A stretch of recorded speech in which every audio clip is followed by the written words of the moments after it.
Donc on va faire la correction des exercices 17 et 18, page 140. On va commencer par le 17, il fallait ajuster les équations de réaction suivantes. Donc il fallait recopier et compléter les équations en les ajustant, c'est-à-dire en changeant les coefficients stoichiométriques qui se trouvent devant. Donc pour pouvoir ajuster une équation de réaction, eh bien, il faut s'arranger pour qu'on ait le même nombre d'atomes d'hydrogène d'un côté, du côté ici, qu'on appelle ce côté le côté des réactifs, que du côté, par exemple ici, des produits. Et il faut également qu'on ait le même nombre d'atomes d'oxygène, dans le cas de la question A, d'un côté que de l'autre.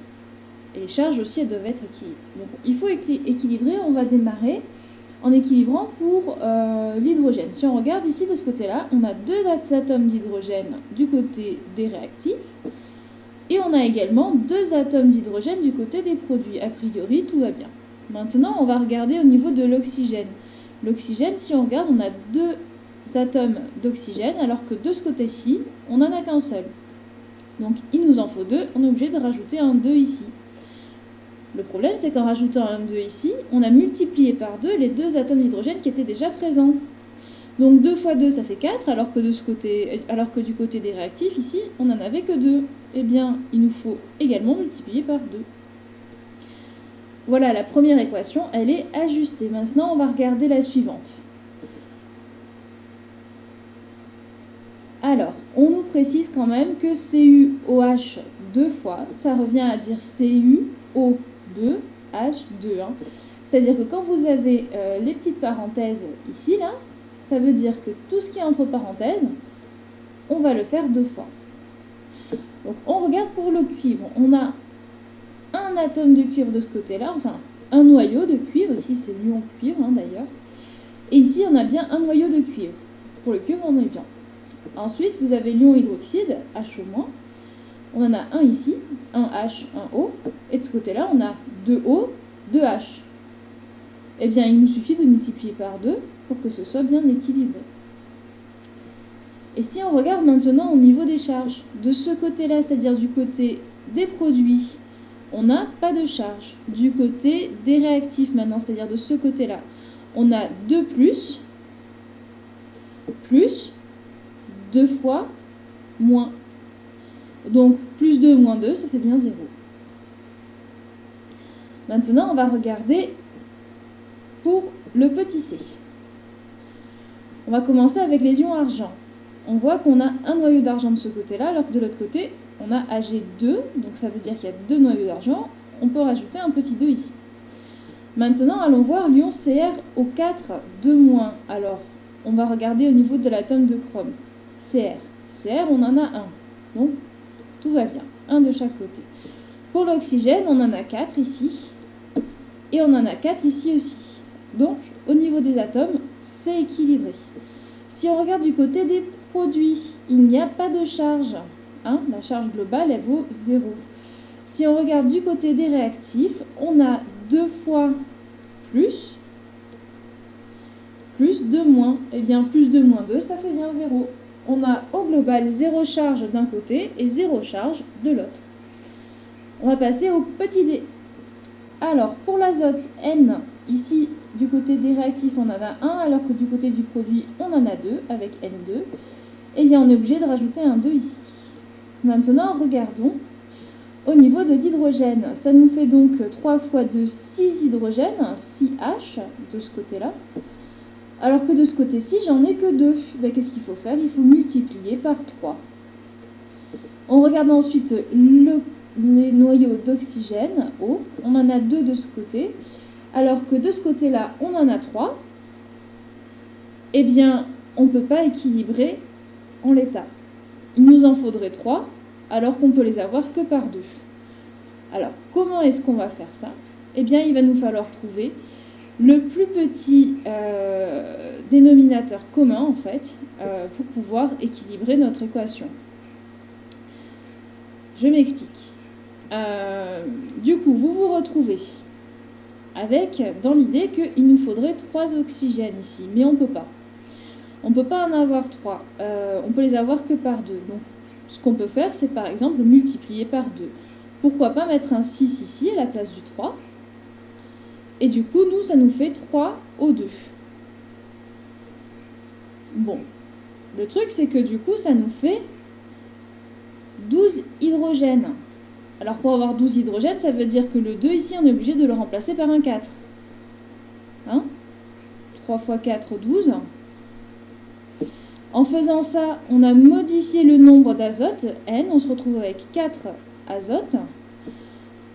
Et du coup, de l'autre côté, on n'en avait que 2. Il nous en faut bien 2 de plus. Donc, on rajoute un 2 ici. Donc, pour équilibrer et ajuster cette équation de réaction, vous voyez, on est obligé de tâtonner un petit peu. Alors, la première fois, c'est un petit peu compliqué. Mais vous allez voir, au fur et à mesure de le faire, au fur et à mesure que vous allez le faire, vous allez trouver ça assez logique. Allez, le petit E. Pour le cuivre, on a un atome de cuivre du côté des réactifs, un atome de cuivre du côté des produits, un atome d'argent du côté des réactifs, un atome d'argent du côté des produits. Maintenant, il nous faut regarder au niveau des charges. Est-ce que c'est équilibré? Alors, si on regarde, on se retrouve avec un plus de ce côté-ci et 2 plus de ce côté-là. Ça veut donc dire que on se retrouve à devoir rajouter un petit 2 ici pour avoir bien 2 plus du côté des réactifs. Si on a 2 plus et 2 plus, ça fonctionne. Par contre, si on regarde maintenant, on a 2 atomes d'argent, alors que de ce côté-ci, on n'en a qu'un. Ben, on est obligé de rajouter un 2 ici. Ils avaient oublié les pointillés. Voilà, c'est tout pour l'exercice 17. On va passer à l'exercice 18.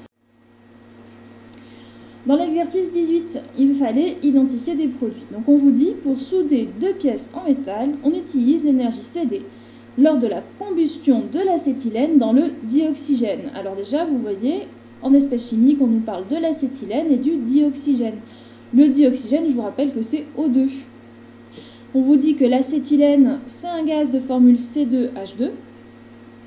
Un des produits formés va troubler l'eau de chaux et l'autre fait bleuir le sulfate de cuivre anhydre. On nous demande en question A de nommer en justifiant les produits de la réaction. Eh bien, la réaction de combustion, elle nous donne un produit qui trouble l'eau de chaux. Alors, le produit qui trouble l'eau de chaux, c'est le CO2, puisque le test à l'eau de chaux, c'est pour mettre en évidence du CO2.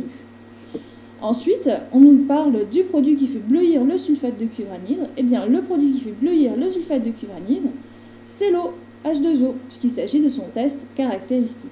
Donc, vous avez l'eau et le dioxyde de carbone, CO2, qui sont produits par votre réaction de combustion. Il nous faut écrire l'équation de la réaction qui modélise cette transformation. Alors, au départ, on a de l'acétylène, C2H2, qui va réagir dans le dioxygène, O2. Donc, on va avoir une combustion qui donnera de l'eau et du CO2. Maintenant, il va falloir équilibrer cette équation de réaction. Regardons déjà au niveau des atomes de carbone. Du côté des réactifs, alors je vous rappelle, le côté des réactifs, c'est ici. Ici, vous avez les réactifs.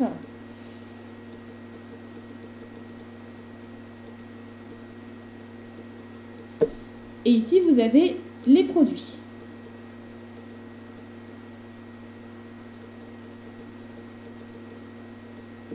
On a du coup 2 atomes de carbone du côté des réactifs. Il nous en faut 2 du côté des produits. On va mettre un petit 2. Ensuite, on va regarder au niveau de l'hydrogène. On en a 2 du côté des réactifs, hein, c'est le 2 qui est ici. On en a 2 du côté des produits. Pour l'instant, tout va bien. Maintenant, on va regarder au niveau de l'oxygène. Alors, au niveau de l'oxygène, de ce côté-ci, on en a 2. Alors qu'ici, on en a 1, plus 2 fois 2, 4. Donc, on en est à 5. 5 oxygènes de ce côté, alors qu'on ne peut les avoir que par paire ici. Donc, ça ne fonctionne pas. Il va falloir équilibrer un petit peu mieux. Comment on va faire? Comment on va s'arranger? Techniquement, ici, en tout, on a 5 oxygènes. Mais il faudrait avoir un nombre pair d'oxygène du côté des produits pour pouvoir enfin, après, équilibrer au niveau des réactifs. Donc pour avoir un nombre pair, on est obligé de rajouter au moins un atome d'oxygène, par exemple en rajoutant une molécule d'eau. Donc là, si j'ai rajouté ma molécule d'eau, Ça nous donne donc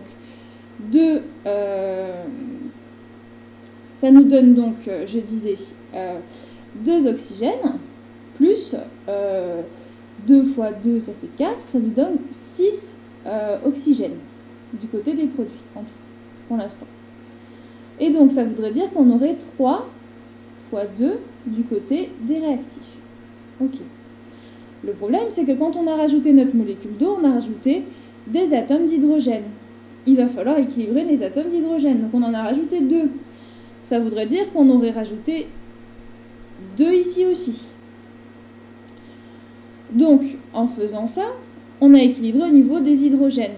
Problème, maintenant, on se retrouve avec 4 carbones de ce côté-là, alors que de l'autre côté, on n'en a que 2. Eh bien, il va falloir continuer à équilibrer.